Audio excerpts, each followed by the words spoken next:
I pressed the intro at the wrong time. Big up to everyone. I hope you lot are doing well, man. Happy Monday, guys. How you lot doing? Let me know how you lot are feeling the day after Manchester United versus Ipswich. I had a bit of time to reflect, and I don't think it's as negative as potentially what a lot of people are making it seem. We got to be patient. I can't lie, guys. We got to be patient. But we're going to talk about a lot of stuff. We're going to talk about the task that Ruben Amorim has at hand. We're going to talk some transfer news. Reportedly, Manchester United keeping an eye on two particular players, one in the Premier League and one, surprise, surprise, in the Portuguese league. And we're also going to talk about the positive signs of play that we saw yesterday from Manchester United. Now, I feel like, unfortunately, it's always easier to focus on the negatives, and it's always easier to be the negative person or kind of just over glamorize the negative parts of the game. But I definitely think that there were some aspects of the game that were definitely some Ruben Amorim positives. It's not completely a title contending team, and I don't think it's completely a team that's ready to go toe to toe with the likes of Liverpool, etc. In the league. There's some work to do, but there's some things that the manager said after the game that, to me, it's like music to my ears. It's like music to my ears. It's what I want to hear from a manager, and I 100% actually agree with some of the stuff that he said. So we're going to talk about that. We're going to talk about some of the stuff that the manager said about particular players. He mentioned about Joshua Zirkzee not making late runs into the box like a striker should be. Talked a bit about Bruno and his love for the long ball, which is funny because Bruno didn't actually play that much long balls yesterday. He talked about Diogo Dalot and, transitioning from inverting to, holding his position, sticking to his position. So we're going to talk about, all of that. But big up to everyone. Be sure to hit the like button on your way in. Brazil kit, yes, sir. I'm paying homage to one of my favorite Brazilian players. Can you not see? There you go. One of my favorite Brazilian players, R9. Big up to Riri with the super chat. Says, bless up Minna and the community. Bless up, sis. Woo! I hope you are. I hope you are doing well. Let me see who else is in the chat. MA says, anyone else still annoyed that we spent the last 10 minutes of the game passing around the back with no urgency to get the ball up? I think I noticed that. It looked like Ruben Amorim wasn't happy with that either. And I actually think a lot of the things that he said in the press conference and his post-match comments was kind of indirecting. It wasn't indirecting at players, but it's definitely talking about situations like that where players are so used to doing certain stuff that he has to unteach them all of that, I don't know if I don't want to say the players are stupid, because like I said yesterday, I won't call a player stupid, because in order to play football at this level, you have to have a level of football intelligence, right? But the fact that the manager kind of pointed out that the players don't know where to be or they don't know what to do. And he mentioned this in his pre-game press conference, where essentially in his system, the goal is that players can kind of be self-sufficient, where they know what to do, they'll know where to go, they'll know what position to be in, they'll be on the same page as one another, where if one player is receiving the ball back to goal in midfield, he's going to know as soon as he turns where his teammate is going to be. And that's going to take a bit of time.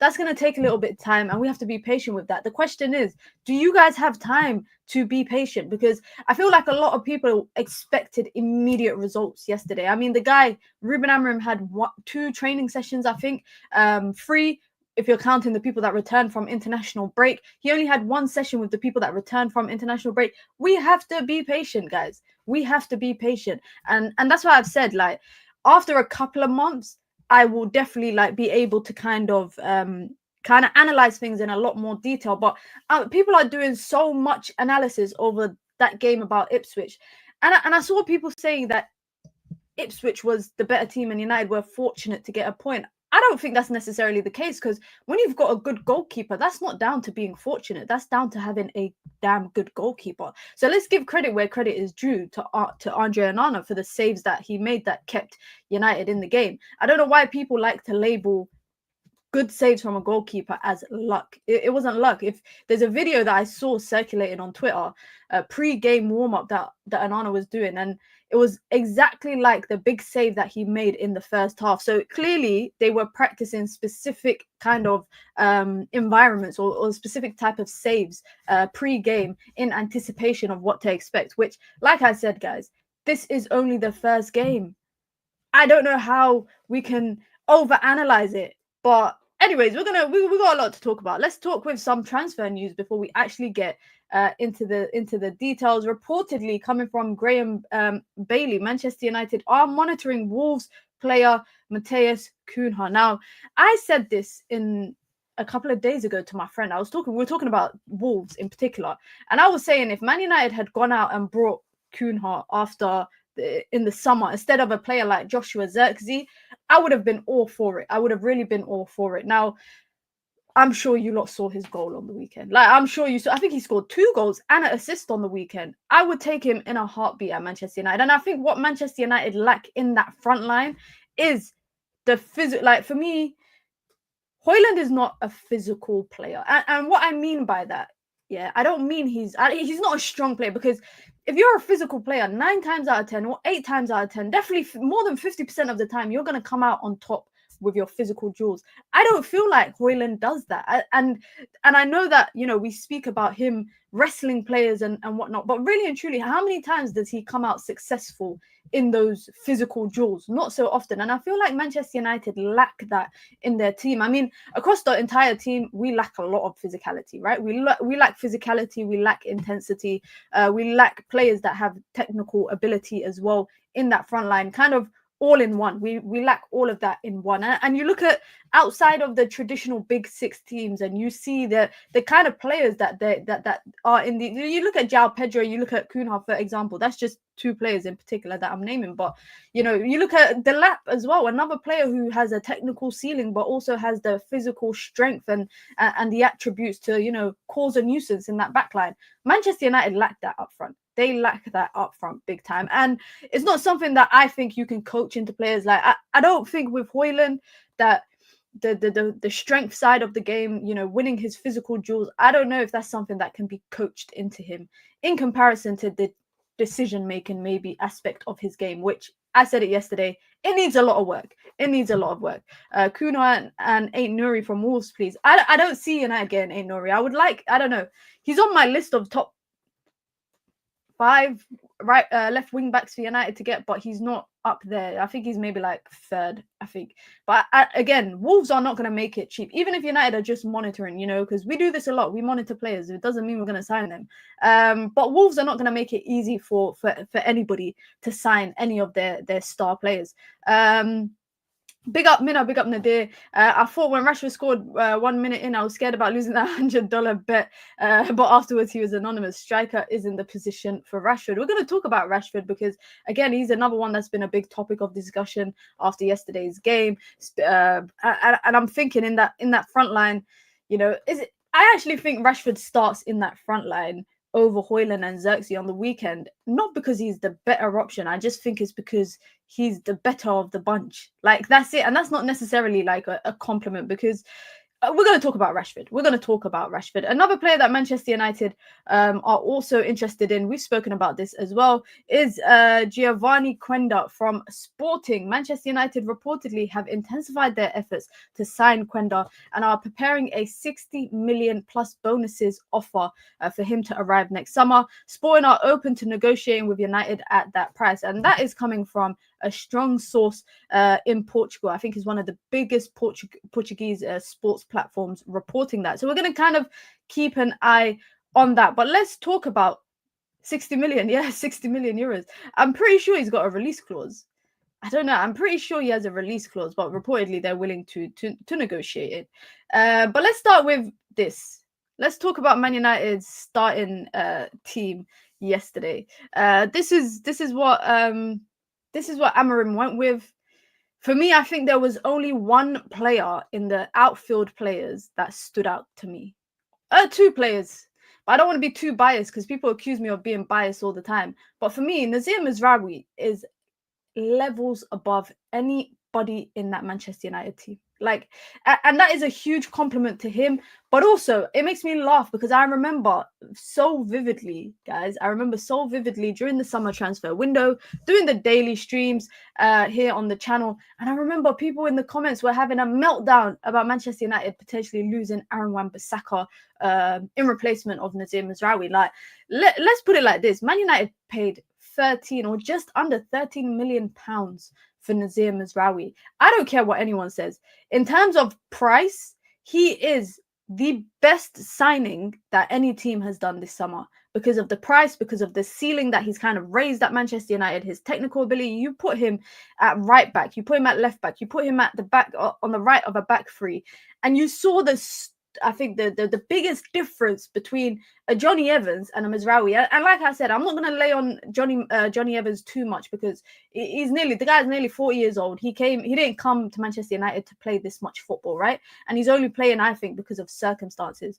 But did you guys see the biggest difference when the kind of centre backs? And I did a little short on this where I uploaded it on the channel yesterday. But if you saw the way that Nazir Mazraoui was stepping out to his 10, they were playing quite tight towards Ipswich's 10s.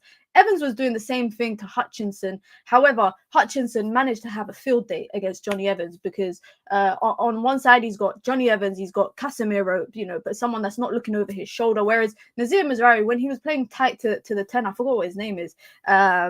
He was easily defending, closing off the passing lanes, and also had a little bit of support from Ahmad and De Ligt. And this is why I say Nazir Mazraoui has raised Man United's technical level in that backline.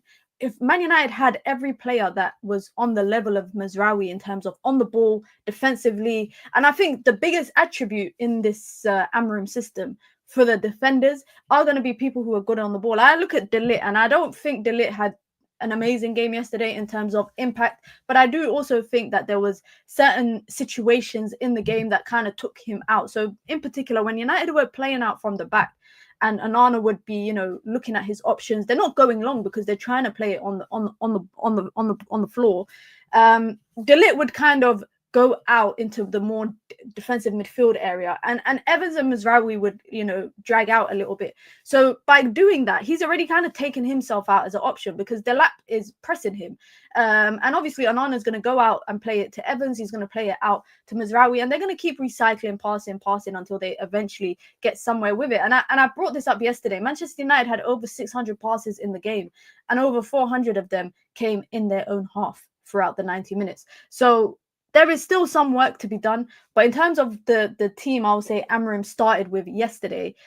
I think Nazir Mazraoui easily was the most comfortable player in terms of the outfield players. Now, I'm going to speak about Ahmad because obviously I think Ahmad is it's a big discussion. Amad Diallo is a big discussion right now.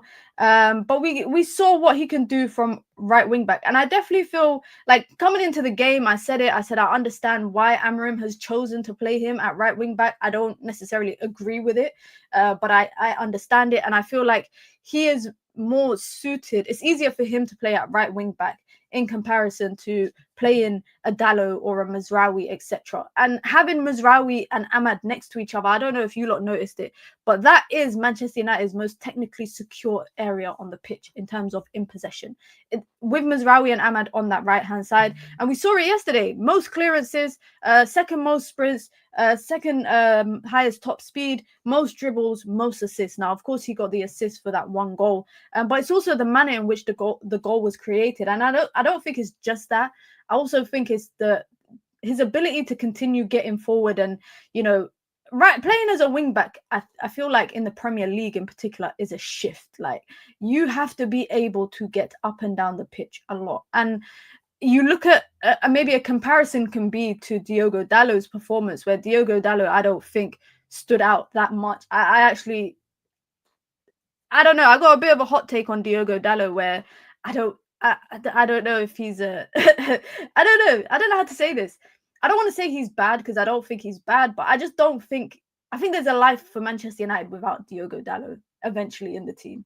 And that's no criticism to him because I still think he's a good player, but you just look at certain moments yesterday, especially defensively. The goal for the Hutchinson goal came from Dallo not getting tight to his guy. Like, of course, there was other situations. The centre backs not kind of stepping up. Not closing the gap. Casemiro just not paying attention, letting Hutchinson get past him. But the initial ball, and I actually think it's Burns. It's not even Hutchinson. It was Burns on the right hand side. He doesn't get tight to him, and he just allows him to play that pass across to Hutchinson, which goes past 2 Man United players plus Dalot. 3 Man United players taken out with one pass. That's about it's not even a long pass. It was literally a very short pass, but they allowed him to play that pass. And for me, that is the kind of moments I think about when I think about, you know, a player like Dalot, or just a player playing in this wing back situation at Manchester United. I just feel like there could be life without Diogo Dalot eventually. I think he's going to be a squad player. I think so too. I think he could be a squad player. Whether he wants to start or not, I think that's a different question. And Amorim actually mentioned it yesterday, where he said that Diogo Dalot is so used to you know, passing the ball and inverting, he needs to learn how to stay in his position. And I actually think we might see the beginning of the end of Dalot in terms of being a starter, because you think about Dalot holding the width, right? And there was particular instances yesterday that I saw with Dalot where he's, you know, like, let's look at average position before we continue on this discussion. This is the average position of United's fullbacks. Don't let anybody tell you that Amorim doesn't have an idea. There's no identifiable idea of what Amorim's trying to do. We can see it in 4K. You know, if you watch the game as well, you can identify it as well. You can see what Amorim is trying to do. You look at the average. This is, by the way, the average positions of everybody yesterday, and you see that line. It's not the highest of lines, but it's, you know, still, it's probably a bit higher than what we're potentially used to. You look at the wing backs and you see, again, Dalot is a bit more advanced. His average position was a lot more advanced. And I feel like that's because United were doing a lot more defending on the right-hand side in the second half in particular. You look at that midfield, and that midfield is, for me, there's just question mark, because you look at that is the most staggered line that I've seen in terms of the midfield position. I would expect Cass to be a bit more here. I'd expect Eriksen to be a bit more here, maybe around here. Now, another factor of this is obviously because I feel like Manchester United were on the back foot quite a bit in the second half, and even in possession. And this kind of sums up Man United in possession, because, like I said, United played over 400 of 600 of their passes in their own half, which is kind of realistic when you look at this, because a lot of these players are in their own half. You look at, and this is why I say Marcus Rashford is not a 9. Marcus Rashford's average position yesterday is of an inside forward. Him and Garnacho are literally rubbing shoulders. And this is why I genuinely say that it has to be one or the other. If you're going to play Rashford, play him as an inside forward behind the striker. If you're going to play Garnacho, play him as an inside forward behind the striker. Do not play both of them, because both of them want to play in the same position and in the same kind of manner, in the same way, if you want to say it, if you want to put it as that. Marcus Rashford, after his goal, there were little instances. I'm not going to sit here and praise people for like pressing and that kind of stuff, because essentially you're meant to do that. That's your job. But after that, I feel like Marcus Rashford was very much, I don't want to say invisible, but he did not have much impact. He did not have much impact. And like I said before, Marcus Rashford starting at a 9, in the 9 position for Amorim, for me, it doesn't mean that he's the best. It's redemption time for him to play through the middle. It doesn't mean that. I genuinely think Marcus Rashford playing as a 9 right now is because he's the better one out of the options available. And to me, that's no credit to you as a player. That just means the competition is not that great. And you lot might think I'm being harsh on a player like Rasmus Højlund, but I don't know. I feel like, and this is my question to you guys, why does Xerxes get so much more criticism than Højlund does? That's what I don't understand. Xerxes is in his first year. His career trajectory, I would say, is similar, albeit he's like a couple of years older than Højlund, but had double-digit goals in Serie A last season, joins Manchester United for half of what Højlund joined for. This is his first season. Why is everybody on his case?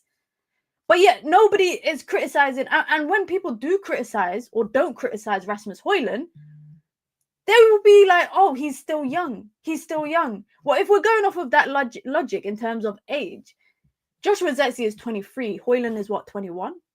21? I don't even know how old Højlund is. I think he's 21. I don't understand it. I don't understand. And this is not me saying we should criticize everyone, but I'm saying that we gave Højlund a lot of patience last season because it was his first year. Why are we not extending the same grace to Joshua Zirkzee? Now, some people might immediately be able to see that a player is not cut for the team or not cut for the league, and their attributes do not benefit Manchester United. But I would like to give Zirkzee at least some consistent playing time, because if you want, guys, I will go back now and I will drag up, Man United last season from September to December, and I bet you Højlund started a lot more games. Joshua Zirkzee don't even start for United. He don't. So the smaller price tag, he's not a starter. He's not a starter. Never do I expect Joshua Zirkzee to come on and score a winner. But when Højlund comes on, I expect that, because Højlund to me is the number 9. He's the guy leading the front line. Yesterday, Højlund made I don't know how you can come on for 20 minutes and make so many questionable decisions. I don't get it, especially as a number 9. And also, can I just say, guys, it's Højlund's, the issues that I have with Højlund in terms of as a number 9, the reason why I don't think Højlund is a leading the 9 kind of frontline player for Man United is because the problems he's got this season, I saw it last season too. His movement in the box is atrocious. He far too often, and he did it yesterday, he's done it so many times, you will have a player darting down the wing, putting a ball into the box. And any other, I think, striker, you talk about the Haalands, the Lewandowskis, the Kanes, you can even go back and be like the Ibrahimoviches. You think about the strikers, yeah? They are going to hit and crash the back post when someone's putting a ball in. Højlund is always coming to the ball. He's getting sucked into the ball, which means he's either dragging out off the defender into no man's land. So by the time the ball goes across the goal, he's nowhere to be seen. Or he's going into the space that potentially the winger is going to run into and play a ball in. He's going to the ball. I just don't get it. I just don't understand it. Zirkzee presses and can read the lines, but needs to work on timing to get there in time. He's not fast. That's one thing I can say. Joshua Zirkzee is not fast. Ruben Amorim said it yesterday. He said that Joshua Zirkzee needs to get into the box for crosses. That's one thing Joshua Zirkzee needs to do as well. And yesterday he took that shot, and I know all of you lot laughed, yeah? But I wasn't mad about him taking that shot. At least he took the shot. I feel like early in the season we were saying, why is this guy not taking the shot? He's not shooting. He's not shooting. Why are we so protective of a player who isn't good? If this was a rival player, we would be slandering him. Zirkzee ain't good. I'm not saying you can't criticize. Firstly, I'm not saying be protective of a player, but I'm saying hold players to the same standards. Why is it one rule for one player and another rule for another player? Is that not favoritism? Like, I don't know what people expected with Joshua Zirkzee personally. I know what I expected. When I saw his price tag and I saw what he was coming in for in terms of his role, number 1, number 2, his price tag, number 3, when I watched footage of him and I watched tape of him, etc., I knew United weren't getting a guy that was scoring 20 goals. I knew it. I said it. You lot could go back and watch the streams. I said United are not getting a guy that's scoring 20 goals. And I don't think this is the right decision. However, at the price tag that he came at, which is what, 36 million, I think it was, plus add-ons, I'm just shocked that the criticism is higher for him than it is for Højlund. But if you criticize Højlund, people use the concept of age, and that's what I don't understand. I just don't get it. Zirkzee should be given time, but it's not been promising so far. Is there Premier League? Yeah, based on Premier League this season and last season, is there a big difference between what Højlund did this time last season versus what Zirkzee is doing? Bear in mind, Zirkzee got 1 goal in the Premier League. Højlund at this time had none. But you can't bring up Champions League, FYI. Don't bring up Champions League. Let me see what else you guys are saying in the chat. Which other players? We already said the likes of Højlund, Garnacho ain't good enough. It's not just Zirkzee. No, I'm not comparing him to Garnacho. I'm saying the criticisms for Zirkzee is over the top when you consider the lack of questioning for Højlund. And this is not me saying pile on the players, because I don't like people piling on to the players. But I'm just saying that a lot of, what are we expecting from Zirkzee that he's not doing for a guy that's barely even playing for United in comparison to what Højlund's doing? That's just my question. That is just my question. And just to update quickly on Lisandro Martinez. Lisandro Martinez is expected to be out for 2 to 3 weeks with a spinal injury. It's not that serious. This is coming from United Menace, who has never missed. Always been accurate. Listen, United have to go out and sign a left-sided centre-back. It's as simple as that. It's as simple as that. United have to go out and sign a left-sided centre-back, because as much as I love Leacher, and I really like Leacher, even though he took Pogba's number, but still, I still like Leacher. Manchester United can. I think Leach is going down a path of. I'm not going to say an injury crisis, because crisis is a heavy word, but he's going down a path of potentially being injury prone.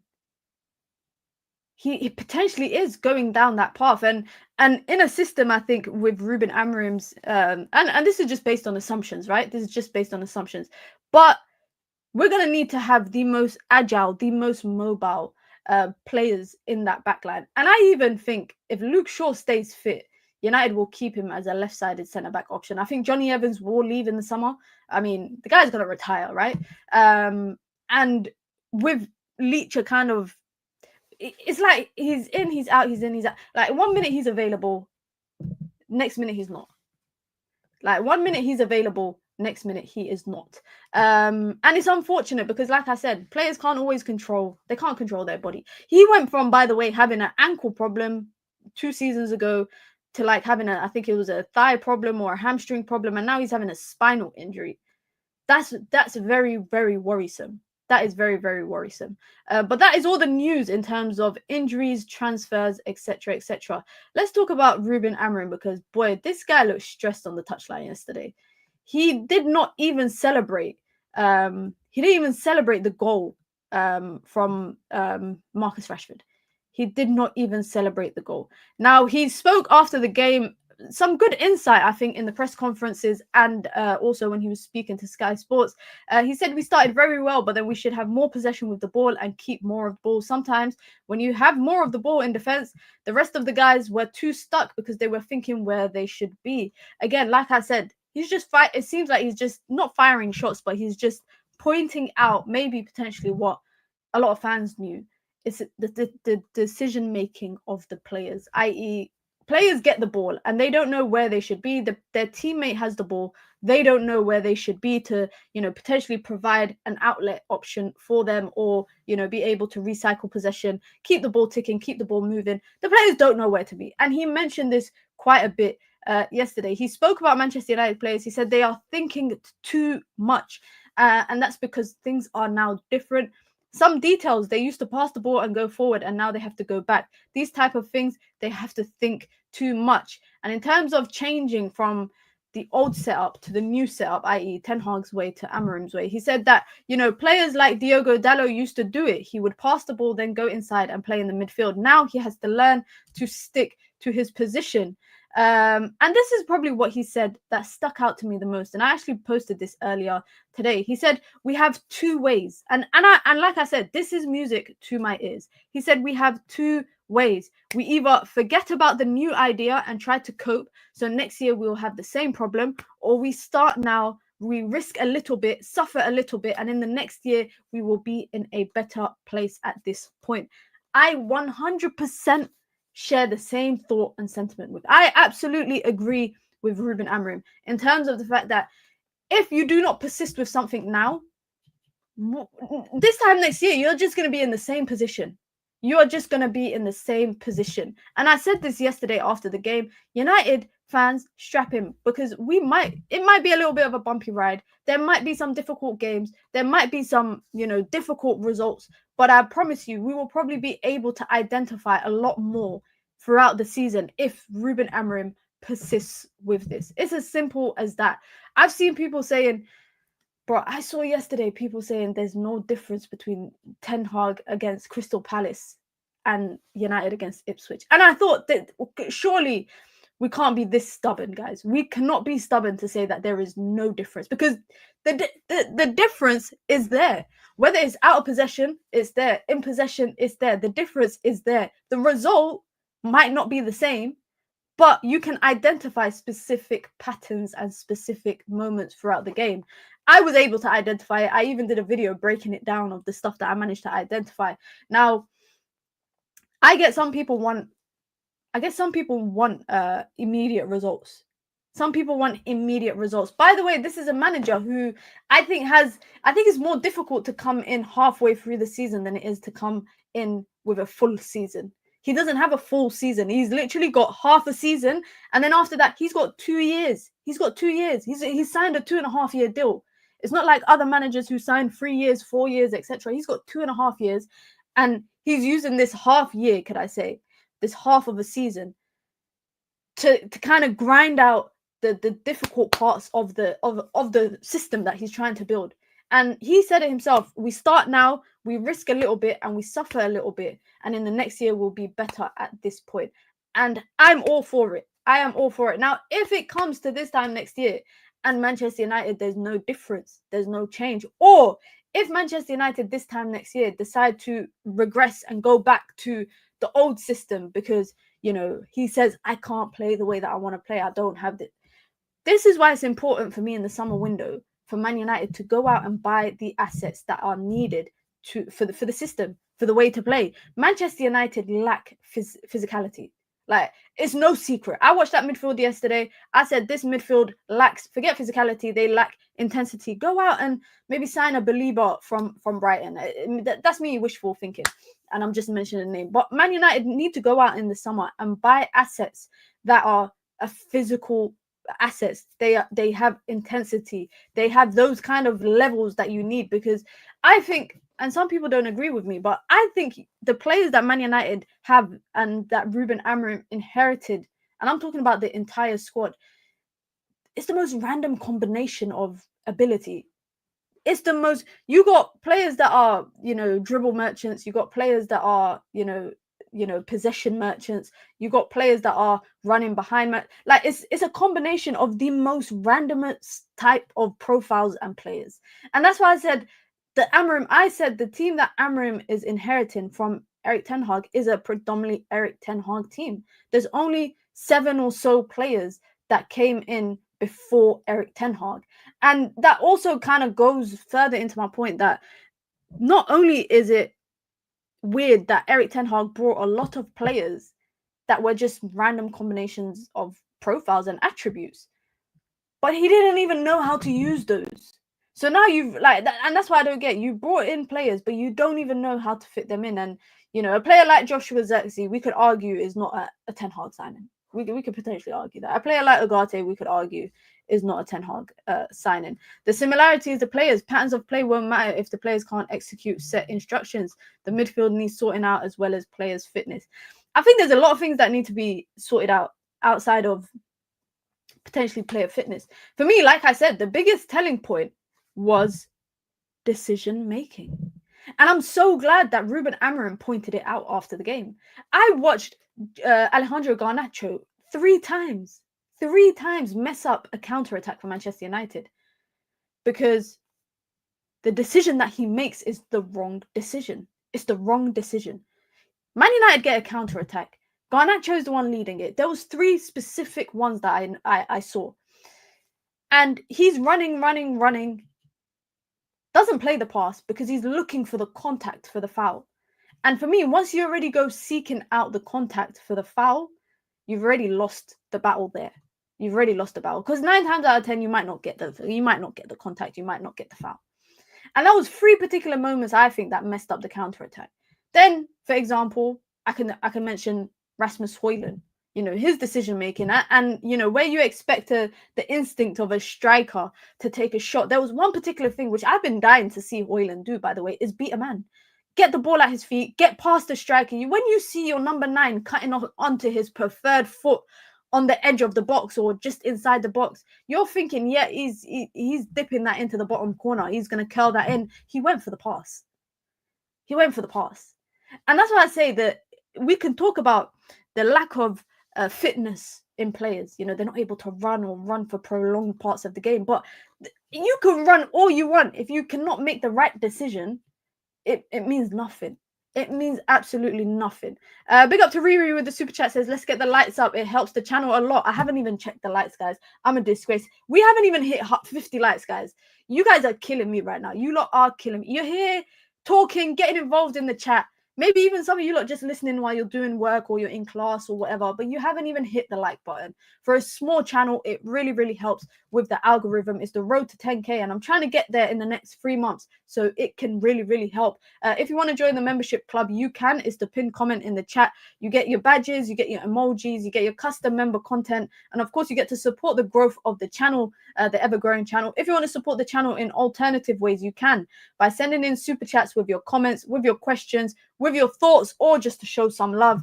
Or you could just do the simple thing and just hit the like button. I'm glad he can be honest about it being a shoddy performance, unlike a certain manager for our women's side. Don't even get me started. Don't even get me started, JJ. Don't even get me started. Let me see what you guys are saying. Zexy trying to kill the Purds with that shot attempt. You know what? That shot attempt was mad, yeah, because it's the way that he shot, right? Is he's on his right foot, a lot further away from the goal. So the way that he shot, because he shot it across goal, so you'd expect it, like, if you want it to go on target there, you have to curl it to go back that way. That made me laugh. But equally, this is a guy that don't really be taking shots from outside the box. So equally, I'm like, okay, that's a weird shot, but at least you took the shot, because I'm here criticizing Rasmus Højlund for not taking the shot. It wasn't the best outcome. And also, I don't even know, guys. Do you guys know, is Joshua Zexy a good striker of the ball? Can he strike the ball very good? Because if I just go off of that, I'm going to say nah. I'm going to say nah. He's not a good striker of the ball. Is he a good striker of the ball, or is he crap at striking the ball? Because Rasmus Højlund is an interesting one for me. I think Rasmus Højlund's good at striking the ball. He just doesn't do it often enough. He just does not. I feel like yesterday he probably thought, shit, the chance opened up for me. And he's probably thinking, shit, what do I do here? He's like, shit, let me just pass. Because that's what he's used to doing. He's not used to taking the shot. So he's thinking, yeah, let me just, oh, crap. Literally, I don't know if you lot remember what particular moment I'm talking about, but the lane opened up for him to shoot. And he probably just panicked. And he was like, damn, I don't know what to do here.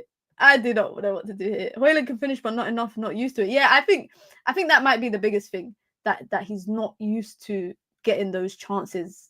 So it shocks him. But also with Joshua Zexy, it's an interesting one, because, like I said, I don't see Joshua Zexy starting many games. Under Amorim, I do not see Joshua Zexy starting a lot of games. I just don't see it. I don't want him in the 10. I'd rather have Ahmad there. You know, I see Bruno there. As an inside 10, I think Rashford can play there. And I think in a game where United are struggling to break down a low block, I think that's the kind of game that Zexy would kind of flourish in. But in a game, I think, where it might be like, if we come up against the likes of Arsenal, even like Forest, if we come up against Forest, but if we come up against Arsenal, City, etc., where it could be potentially an end-to-end game, it could be a 50. Like, we don't know the direction which United will be at by the time we get to the Arsenal or City game. I don't see him starting those kind of games. I really don't. I don't see him starting up front. I saw him start against Liverpool at Old Trafford, and I just did not see him do anything. I didn't see him do anything. I watched Delap. We all watched Delap yesterday, right? That is, and this is also my criticisms on Marcus Rashford. It's also on Rasmus Højlund and potentially Joshua Zexy if we see him playing up top. I watched Delap yesterday cause a nuisance. He had big chances, by the way. He had big chances, which any other striker should put, like, they should be putting that away. But equally, I'm going to praise Onana a lot for those moments, because he done what a goalkeeper should do. Get low, get your hand to it, and make a good save. So I'm going to credit Onana for that. But equally, Delap should put some of those chances, at least one of those chances, away. Thank God he didn't. But outside of that, guys, did you see Delap's all-round game? And he's a guy that has not been a consistent starter for, I don't think he's been playing consistently for Ipswich in terms of starting. I think sometimes he comes off the bench, sometimes he starts, etc. But physical, technical ability, knows how to utilize his strength in duels, in battles, but also his technical ability allows him to take the game away in tight spaces when necessary. There was multiple times yesterday, I'm sure you lot saw it, because he tried to score that little flick goal. But I'm sure you saw the little flick pass. You got a midfielder coming to you from one side. You got your centre back. De Ligt is tucking in tight to him on his right. One little back heel flick takes them both out of the game because he knows when to do what. He knows the decision making is there. And he's 21 years old, by the way. He's the same age as Rasmus Højlund. He's the same age as Rasmus Højlund. And he's got, 6 goals, I think, in the Prem so far. How many goals did Højlund have in the Prem last season? How many goals did he have? 9? 8? 10? De Ligt is in November and he's got 6 with a newly promoted team that have not been winning a lot of games. And this is why I'm saying we need to hold our players to big standards. We need to hold our players to better standards of what we expect from them. This consistent notion of, oh, this player's young, or, by the way, guys, I also feel like this criticism when it comes to the players like the forwards, especially Joshua Zirkzee and Højlund. I think at Manchester United, I think every position you can be patient with players, except for strikers for Manchester United. I feel like if Højlund was a midfielder, I feel like we'd be a lot more patient with him. If he was a winger, I think we'd be a lot more patient with him. But I genuinely feel like because he's a striker, and for me, strikers are the end all or be all of a team. They are what keeps the team going forward. And defensively, well, they can't be lazy. They can't be lazy. And I watched De Ligt, and it's not just me. I'm not saying De Ligt is better, but De Ligt he's got to be the England number 9 maybe in the next 3-4 years. Even 3-4 years is way too long. I think he might leave Ipswich. I think he might leave Ipswich this season because you can see all the boxes that he ticks. But I feel like with Manchester United, it's just being a striker. Being a striker, I think, it's unforgiving at Manchester United in terms of if you are not scoring goals like this. It's a position that is unforgiving because of how much it demands. And for a team that's not scoring a lot of goals, last couple of years we're scoring 50-something goals in the league. So for a team that's not really scoring, it's an issue. We brought a kid to be our main striker. That's where the problem started. That was the biggest risk that United made. And then again, United wanted Kane in that same summer. I don't know if you lot remember, but what's the likelihood that Spurs are going to sell to United? What's the likelihood? I saw a play when De Ligt held up the ball, fired it outside and started the counter-attack. I knew Rasmus couldn't do that. Strikers also need service at some point. We have 2 wingers that are super selfish all of last year. That's valid given the fact that I saw a stat. It's crazy. I saw a stat that said 1/3 of games Højlund has not had a shot on goal. Imagine that. 1/3 of the games that you've played for Man United so far, you ain't had a shot. Forget on target. I'm not even saying it has to be on target. Just a shot. Oh, it says a lot. I'd play Ahmad and Bruno behind the striker, and if they don't pass it to the striker, bench them. I think those two are more likely to pass it to the striker. This is the thing. I don't know how Garnacho started yesterday. And I like Garnacho. You don't know I like Garnacho. But I looked at the team and I thought, how do you manage to squeeze Garnacho in? The only thing that I can see Garnacho playing is just for he's available right now. But going forward, I'm thinking if I don't know what's the likelihood of Amad continuing as a right wing back, right? What's the likelihood that Amad Diallo will be the right wing back for Ruben Amorim? But if he's not, and say maybe Luke Shaw is the left wing back and potentially Dallo is a right wing back, etc. Amad for me is always going to be that starter. He's going to be that starter every single time. And Bruno's going to start. Amorim has already spoken about that. And I actually think Mason Mount has a plausible argument to start there as well. I even think Kobbie Mainoo could possibly play there. The idea of Kobbie Mainoo playing in that double pivot in the midfield, I'm not keen on it personally. I'm not keen on it. But I looked at yesterday's performance and I think Garnacho is a talent. I think he's a good player. But in terms of longevity, I don't know. You United fans clowned us for signing Jackson and the cheek to compare him to Højlund. I think Jackson's a good striker, but I don't think he should be the starter at Chelsea. That's just my argument. By the way, Jackson, his decision making is a bit sometimes, but a lot of other stuff he does, I wish Højlund would do that. It's good to see Ahmad can do a job at right wing back, though. I agree.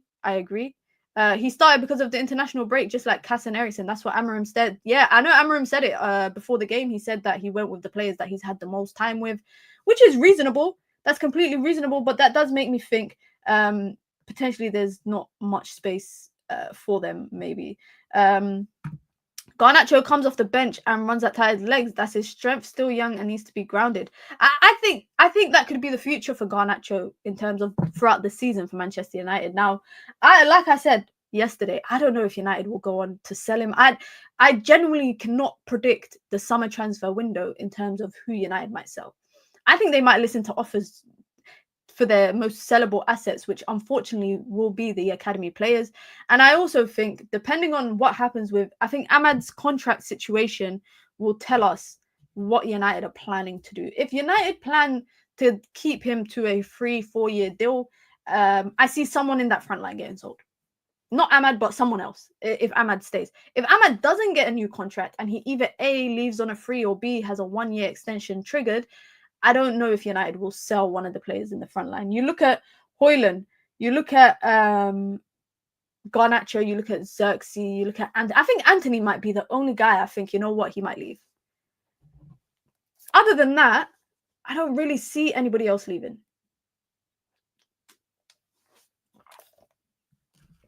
Rashford needs to go. A lot of people share this kind of sentiment. Do you think Amorim's experimented in the hope the players will come to understand how each position interact with others, as well as to see if players can do well in certain positions? You know what? Thank you for bringing that up.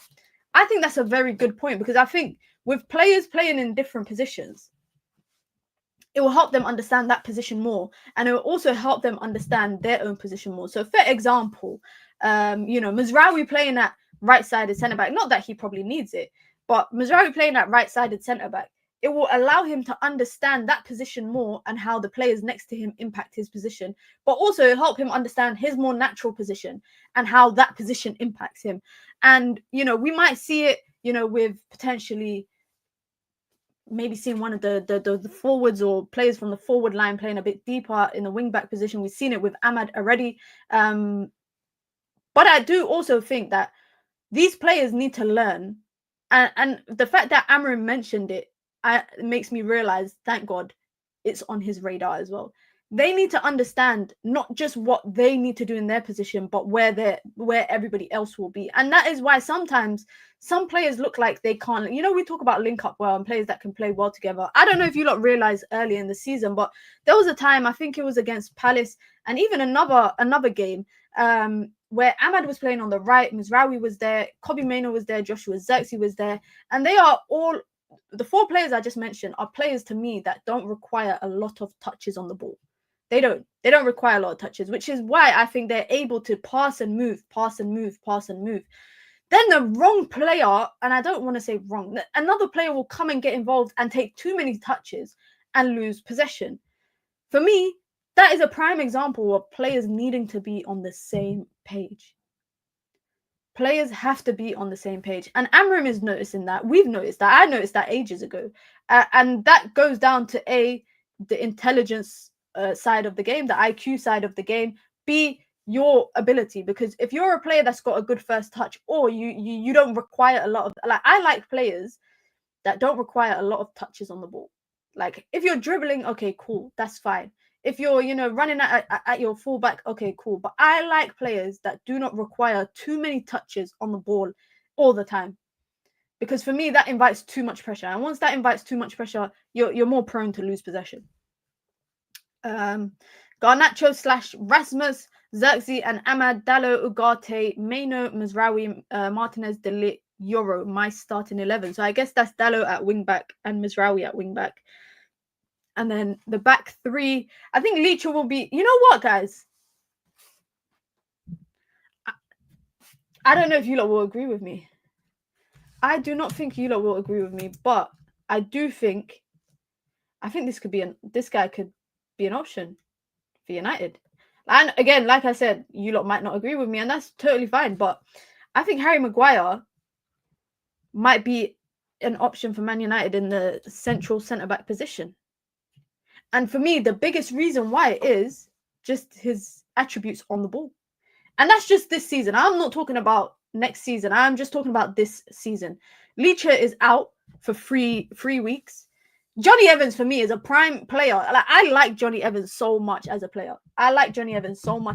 But we need to accept the fact that he's quite slow.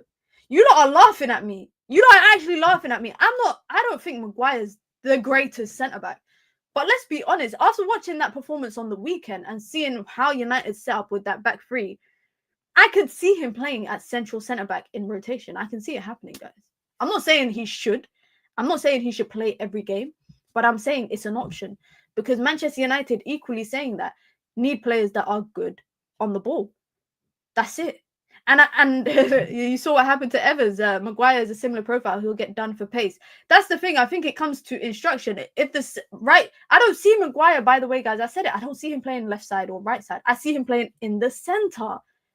If you saw yesterday, the right-sided centre-back and the left-sided centre-back was playing tight to the 10s a lot of the time throughout the game. I don't see Maguire doing that if necessary because he's playing central centre-back. I saw De Ligt do it once or twice, but also I do think that Maguire, I feel like De Ligt yesterday was not utilised enough in build-up, in possession, on the ball. I don't think he was utilised enough. That's it. I'm just saying Harry Maguire is an option in rotation for a backline where we are not that far away, guys, from seeing Casemiro playing there. Well, honestly, guys, you lot are turning your noses up at Maguire, but we are 3 injuries away in that backline from seeing Casemiro playing there. So, yeah, this I agree with. I agree with this. The only issue is De Ligt and Maguire can't be on the same pitch. I agree with that. And that's why I'm saying it'll be one or the other. It'll be one or the other. And in particular games where you might rotate, I'm talking Europa League, I'm talking about League Cup, I'm talking about FA Cup. It could happen. It could happen. They ripped into that left side apart. They ripped that left side apart yesterday. Most of the plays went through that side. Yeah, they had a field day. They had a field day. Again, because we're all blaming Johnny Evans for being old and being slow and all of that stuff, right? But nobody's talking about Diogo Dalot defensively on that left-hand side. Like, nobody is talking about Diogo Dalot defending the left-sided channel or his lack of defending in the left-sided channel. No one's talking about it. When people are talking, I'm seeing people breaking down Hutchinson, but no one's talking about how, was his name Burns, I think? He had a field day against Diogo Dalot. He had a field day against Diogo. Let me double check before I start saying random names. Burns, yeah, it was Burns. He had a field day against Diogo Dalot yesterday.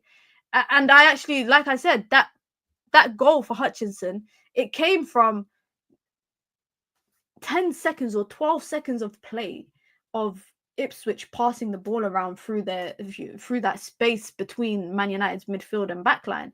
But they get it out to Man United's left-hand side. Easy, comfortable. Burns was not pressured. Dalot didn't get tight to him, didn't close the channel or the lane, the passing lane for him. He finds the pass to Hutchinson, gets the goal. So, yeah, we could talk about what they were doing on the left-hand side. We can definitely talk about what Ipswich was doing on the left-hand side. And by the way, I don't know if any of you lot noticed, but did you guys notice that they went bar for bar in terms of the style or the formation that they played was identical to what Man United were playing. They were playing, I think, at one point with a back four, but throughout predominantly most of the game, that Davis guy, by the way, is good. That left wing back, Davis, he's good. I've seen him throughout the season, but I think he stood out to me a bit, slightly more. I thought Hutchinson was good as well. Delap, I thought, was good, as well as Burns. But in terms of their formation, it was very similar to how Man United was set up. But I think they were able to, that space, the space that the 10s got, they utilized it a lot more than Manchester United did. And that's because, for me, Garnacho is not a 10.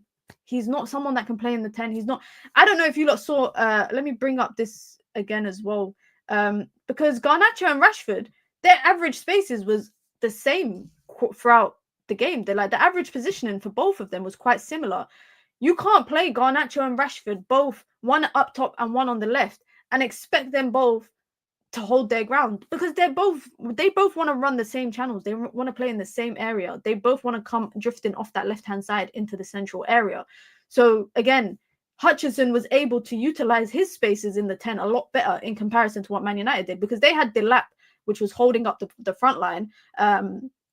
and him and De Ligt were having a battle all game. Marcus Rashford wasn't really doing that. I think O'Shea managed to do a good job on Garnacho as well. I think he was one of their best players as well. We need a playmaker, a creative player, a resilient baller, winger, and world-class striker. This is all just buzzwords I'm hearing right now. Resilient, world-class, creative. I agree. United need a creative player, but I feel like there's attributes that United have not got that they need so badly, and for me it's physicality. Like, United are a flimsy team. Like, honestly, players go into duels and 9 times out of 10 I don't expect them to win it. I don't. Ahmad is a bit physical.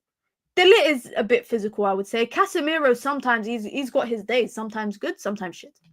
He's got his days. But what Man United lack in terms of intensity is physicality, bro. Bring me a player like Carlos Baleba, yeah? I love Carlos Baleba. You lot must have, you've heard me speaking about him a lot this season at Brighton. But his ability to drive the ball forward, no one's getting it off him. No one is getting it off him. Whereas Manchester United don't have players in the midfield that can do that. Obviously, Kobbie Mainoo is out. Well, he's not back yet, but he's a player that can do that. But Man United need to partner him with someone that excels in that as well. I even like Lamine Camara, who I've been talking about since the under-17 AFCON competition. That's another example of a player there that can do that job. But Manchester United do not have physicality. They lack it so much. This is what Erik ten Hag left us with: pace, merchants, and chaos. We need physicality, possession play, and technical ability. Too late. Should have brought Baleba before Brighton took him. Now he's too much. Brighton brought him from where? French league, right? Where is it? Rennes or something that they brought him from? Or I can't remember. Some French team. Sekou Kone. Yeah, that's true. That's true. Let's not, like, I'm so excited, guys, to see Chido Obi Martin in the first team. Like, I know there's still some time away from him to come into the first team. If you are not following, by the way, he's traveled with the under-19 squad for the UEFA Europa Youth League game for the under-19s team. So they will play midweek. I think they're playing against AZ Alkmaar. When I was watching his debut, and I watched a game a couple of weekends ago before the international break, and I just thought, this guy is not that far off. Yeah, Chido Obi Martin is not that far off from just being a bully. He's not that far off from being a physical bully, because he's also got that. He's got the technical ability in terms of striking the ball. He gets in the runs that he was making. Of course, academy football is different to senior football, right? But he's making the right. He makes better runs than Højlund does. And again, like I said, I'm comparing academy football to first team football, which is completely different. But just from watching that in the academy games, I can see that he will know the runs to make. Let me see. Is Rashford our quickest player? He's lost pace. Marcus Rashford has lost a step. And I've been saying this for ages, guys. Marcus Rashford has lost a step in his game. And I don't know, is it age? Is it like when Theo Walcott was starting to lose his pace? Bastoni would be ace. Oh, I would love Bastoni at United. I would love, but also I genuinely think United need to buy more players from the French league, guys. And I've been saying this for ages, by the way.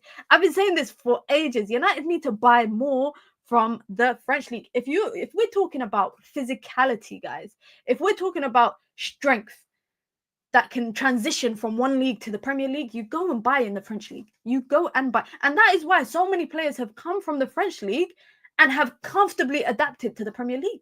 We could talk about players like Onana. We could talk about Bobakor Kamara. There's so many midfielders in particular. If I talk about midfield, there's so many midfielders in particular that we can talk about that have comfortably been able to transition from the French league to the Premier League. Why are United not doing that? Why are we not targeting players from the French league? I think the only player that we were linked to from the French league was Todibo. That was the only player, and that's because he was at Nice. There's so many players that we could go and sign. Like, even if United wanted to sign a winger, and he's been okay this season at PSG, Desire Doué was available in the summer. Big up to Sully with the super chat. I appreciate it. It says 3 of our strikers are crap. You lot do not hide your feelings, innit? 3 of our strikers are crap. We need a goal scorer in January. I don't know if United will sign a striker, by the way, in January. I do not know if United will sign a striker. Imagine a double pivot of Baliba and Kobe with Ahmad, Bruno / Mount in the 10. That would be class. That would be a good balance of physicality, because also Ahmad has developed that physical aspect of the game. But for me, United have to sign a midfielder that is P&P settings. Like, that's what we don't have. We used to have like a player like Paul Pogba that could just blast through the middle with the ball. We don't have that anymore. We do not have anymore. I remember I went to Chelsea versus Brighton, and Baliba, if Chelsea didn't win and Cole Palmer never scored that hat trick, yeah, Baliba would have been man of the match. Because what the guy, I literally stood up on my feet and I was applauding him, because I said, this guy has blown me away. Because 1 minute he's in his own box, the next minute he's in the opponent's box. And I saw that he got, did he get sent off on the weekend? I think he got sent off, right? I can't remember. And he's been sent off. He gave away a penalty early in the season, but he's young. He's young. And this is why I'm glad United signed a player like Seko Kone. But equally, if United want to make good recruitment, go and watch AFCON, under 17, under 19 competitions. Go and watch that. That's where you're going to find the gems, the Senegalese gems, or the gems from Guinea, the gems from all these West African countries, or just Africa in general. Because, you know, Ipswich got Sam Morsey, who's a talent. He's a good player. I don't think he's as young. He's not as young as Baliba. He's experienced as hell. But there is talent in Africa that Manchester United need to tap into. Mina talks about other players, but doesn't talk about how beloved Rashford and how he needs a fresh start elsewhere. I've already said it. I said, if Man United, I can imagine United selling him. Like, it's no secret I like Rashford, but it's also no secret that I think that he's coming towards the end of his time at Man United. It's no secret. Believer is a pure box-to-box player, proper box-to-box. Proper box-to-box. But big up to everyone. Listen, guys, make sure you hit the like button if you haven't. Do not be a disgrace. Let's try and get the likes up, especially if you are watching this back as well. Be sure to hit the like button. What do we have coming throughout the week? We've got Champions League content coming throughout the week, shorts, so make sure you check that out. Of course, we've got Europa League game on Thursday, so we'll have a preview stream for that. And we just got Daily Dose of Mina coming. What is it? Liverpool versus Real Madrid on Wednesday. There's a lot of good Champions League games on, guys. There's a lot of good Champions League games on this week. But don't go anywhere, because this stream will redirect you. You know, I'm late for Straight Jacket podcast. It's the first time I've been on it in a couple of weeks. So make sure you come over there on Saeed's channel. Make sure you hit the like button as well. And be sure to subscribe. I hope you have a wonderful evening. And if I don't catch you on the Straight Jacket podcast, I will catch you all tomorrow. I'm out, guys. Peace.